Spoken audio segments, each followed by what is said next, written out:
Donald Trump responded to the hearing on his social media platform, and he called the committee, quote, political hacks who refuse to play the many positive witnesses and statements and refuse to talk about massive election fraud and irregularities. All right, joining me now to talk about this from Los Angeles criminal defense attorney Sara Azari and retired FBI supervisory special agent Steve Moore. Thank you both for being here with us. Sara, I want to start with you in the big picture. As an opening statement, how effective was this?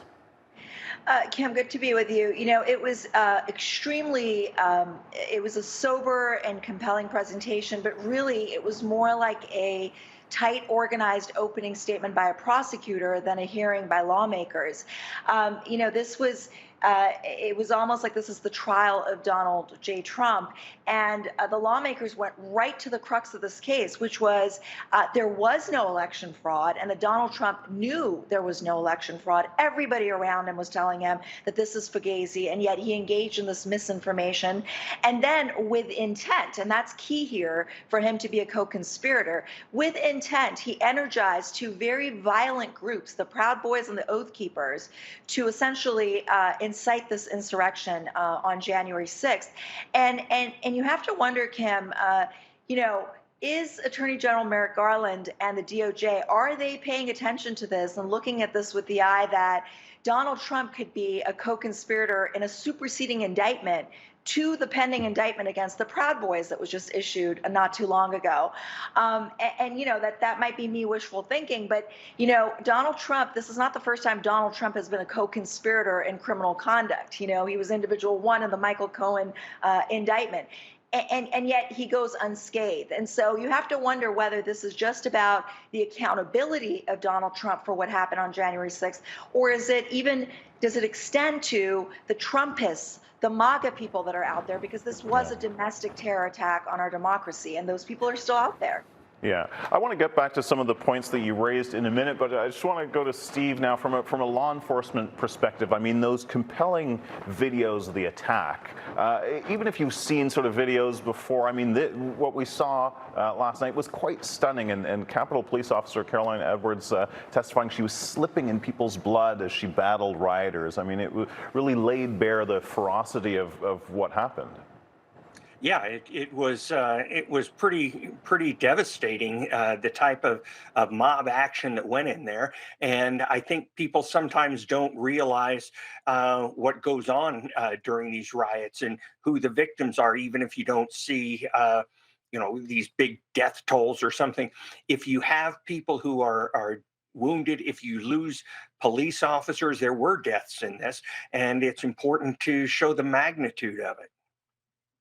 So, Sara, I mean, you called that the trial of Donald J. Trump. I mean, committee members called what Trump did illegal. So one of the key questions was whether this committee could provide new allegations or evidence of criminality. So when it comes to conspiracy, of course, you know, criminal conspiracy has a much higher standard than maybe how lay people like myself might understand it. So explain the causal link they'd have to make between Donald Trump and the insurrectionists if they want to pursue those charges.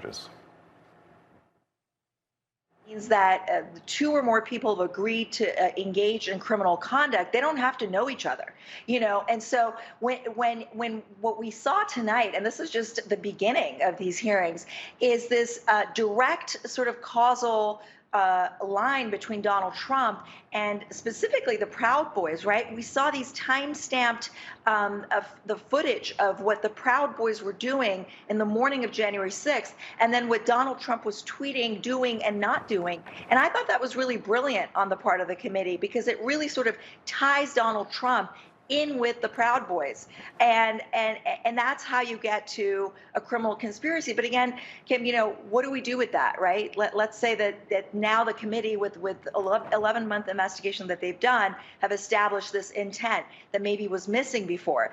What will the DOJ do with this? Will Donald Trump finally be held accountable? Because he is accountable.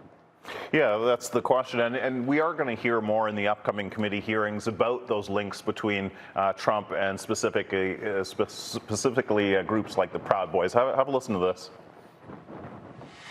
I am not allowed to say what's going to happen today because everyone's just going to have to watch for themselves. But it's going to happen. something's going to happen. So, Steve, what pressure do you think the DOJ will feel to maybe pursue some charges here, and adding maybe Trump as Sara said, as a co-conspirator to those indictments of the Proud Boys? Well, there's going to be some strong political pressure for them to add Donald Trump to the indictment. I think, though, the DOJ doesn't need any motivation to follow this case where the facts lead them. And I think as they go forward with the hearings, this opening statement, as Sara said correctly, these opening statements are going to lead into more of the in the weeds type of information that will possibly make these links stronger between the White House and Proud Boys, things like that. And that's going to be key. And the strength of those links are going to affect potentially the DOJ case. Yeah. So looking ahead, Sara, I mean, there are several more hearings, 3 hearings next week, for instance. What are you looking forward to hearing?